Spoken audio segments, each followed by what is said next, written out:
Hello friends, मैं doctor Ruchika Garg, associate professor. और आज हम बात करेंगे कि कोरोना वायरस होने के बाद, कोविड इन्फेक्शन होने के बाद आप कितने दिन बाद अपना एक्सरसाइज शेड्यूल जो आपका पहले था वो आप फिर से कर सकते हैं। तो कोरोना वायरस का इफ़ेक्ट जो है, जो इसका असर है, ये बहुत अलग अलग लोगों पे अलग होता है। कुछ लोगों पे हो सकता है कि इसका कोई भी असर ना पड़े और वो जैसे पहले एक्सरसाइज करते थे वैसे कर सकते हैं, लेकिन कुछ लोगों पे हो सकता है उनका स्टेमिना काफ़ी महीनों तक भी कम रहे, और 1.5 से 2 महीने एवरेज तो नहीं है, लेकिन किसी किसी लोगों में 6-6 महीने तक इसका इफ़ेक्ट पाया जाता है। तो सबसे पहले तो अगर आप कोरोना वायरस से ग्रसित हैं यानी आप आइसोलेशन में हैं, तो जब आपके सिम्टम्स शुरू हुए हैं तब से लेके 14 दिन तक तो मिनिमम आपको बिल्कुल कोई एक्सरसाइज नहीं करनी चाहिए, क्योंकि कोरोना वायरस लेकिन इसके बाद अगर आप सिर्फ माइल्ड इन्फेक्शन से ग्रसित हैं तो आप धीरे धीरे अपनी एक्सरसाइज शुरू कर सकते हैं। तो 14 दिन आप बिल्कुल ब्रेक लेंगे, क्योंकि एक्टिविटी जो है वो वायरस को बॉडी में प्रोलिफरेट कराती है, मतलब ज़्यादा वायरस उसमें ग्रो हो सकता है। उसके बाद आपको धीरे धीरे रिज्यूम करना है, लेकिन आपको अपनी डॉक्टर की सलाह के अंडर ही करना है। अगर जैसे कि शुरुआत में आप वॉकिंग से शुरू कर सकते हैं, पहले 2 दिन आप सिर्फ वॉक करेंगे, लेकिन उस समय आपको देखना है आपकी दिल की धड़कन ना बढ़े, हार्ट रेट ना बढ़े, चेस्ट में दर्द ना हो, सांस ना फूले, या आंखों के सामने अंधेरा आना, चक्कर आना, या दिखना बंद होना, धुंधला होना, या घबराहट होना, इस तरह का कुछ भी होता है तो आप तुरंत एक्सरसाइज अपनी बंद कर सकते हैं। तो पहले 2 दिन अगर आपने बहुत ही लाइट एक्सरसाइज की, जैसे कि सिर्फ वॉकिंग, टहलना से शुरू कर लिया, तो आप उसके बाद फिर ब्रिस्क वॉक शुरू कर सकते हैं, मतलब थोड़ा तेज कदमों से टहलकदमी कर सकते हैं। अगर वो भी फिर आपका आप 1.5-2 दिन देखिए, अगर वो आप उसमें आपको कोई परेशानी नहीं होती है तो आप आगे जो है अपनी धीरे धीरे एक्सरसाइजेज अपनी बॉडी के रिक्वायरमेंट के अकॉर्डिंग बढ़ा सकते हैं।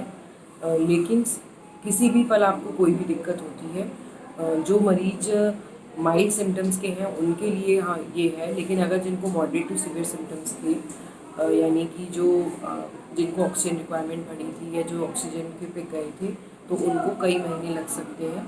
तो आप जल्दी मत कीजिए, हो सकता है आप एथलीट हो, स्पोर्ट्स प्लेयर हो, या आपको एक्सरसाइज का बहुत शौक हो, तो लेकिन फिर भी मैं कहूँगी कि आप जो है काफ़ी गाइडलाइंस भी हैं कि आप धीरे धीरे ही अपने पुराने एक्सरसाइज शेड्यूल को रिज्यूम कीजिए। कोई भी एक चीज़ को एक दिन कीजिए, अगर आपको दिक्कत नहीं होती है तो फिर दूसरे दिन बढ़ाइए, फिर तीसरे दिन और कुछ एक्टिविटी बढ़ाइए। लेकिन एकदम से आप सोचें कि जो मैं पहले कोरोना से पहले जो एक्सरसाइज कर लेती थी या कर लेता था वो मैं अब कर सकूँगा एकदम तुरंत से, तो ऐसा नहीं होगा। आपका स्टेमिना बिल्ड होने में टाइम लगेगा, क्योंकि कोरोना वायरस में मसल वीकनेस, स्टेमिना, थकान काफ़ी दिनों तक रह सकती है। 2 महीने तो एवरेज इससे कहा ही जाता है, लेकिन कुछ महीने में लोगों में इससे ज़्यादा भी पाया जाता है। तो अपनी बॉडी की आवाज़ को सुनिए और डॉक्टरी सलाह से एक्सरसाइज कीजिए, लेकिन हाँ थोड़ा सा लाइट योगा, स्ट्रेचिंग और प्राणायाम लंग्स को करने के लिए, लंग्स की कैपेसिटी को बिल्ड करने के लिए प्राणायाम को आप अपना एक डेली रूटीन का पार्ट बनाइए। अनुलोम विलोम, कपालभाति, बैलून फुलाना, चेस्ट एक्सपेंशन, ये सब जो कोरोना से रिकवर हो चुके हैं पेशेंट्स, और स्पेशली जो ऑक्सीजन पे गए हैं, उनको ये सब करते रहना चाहिए। वॉकिंग करना चाहिए, उससे भी आपका स्टेमिना बना रहेगा। और कैंडल्स को ब्लो करना, कैंडल्स में फूंक मारना, या फिर जैसे चाय में फूंक मारते हैं।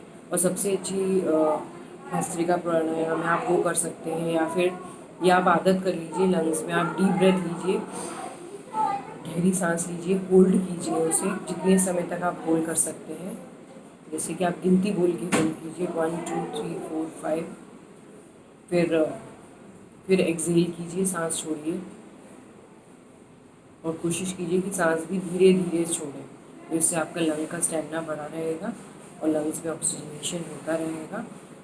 पेड़ों के शुद्ध वातावरण में आसपास रहिए, तो ये और भी अच्छा रहेगा। अपनी डाइट का बहुत ध्यान रखिए। थैंक यू, टेक केयर, और घर में रहिए, तभी आप स्वस्थ रहेंगे, बिल्कुल बाहर नहीं घूमिए। ये कोरोना वायरस इन्फेक्शन अगर हो जाता है तो कहा जाता है कि आपको 3 महीने तक उसकी इम्यूनिटी है।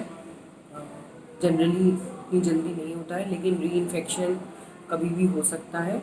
और ये कोरोना वायरस जैसे कि म्यूटेशन इसमें वायरस में हो रहा है, तो हमें और भी ज़्यादा सावधान रहने की ज़रूरत है। Thank you.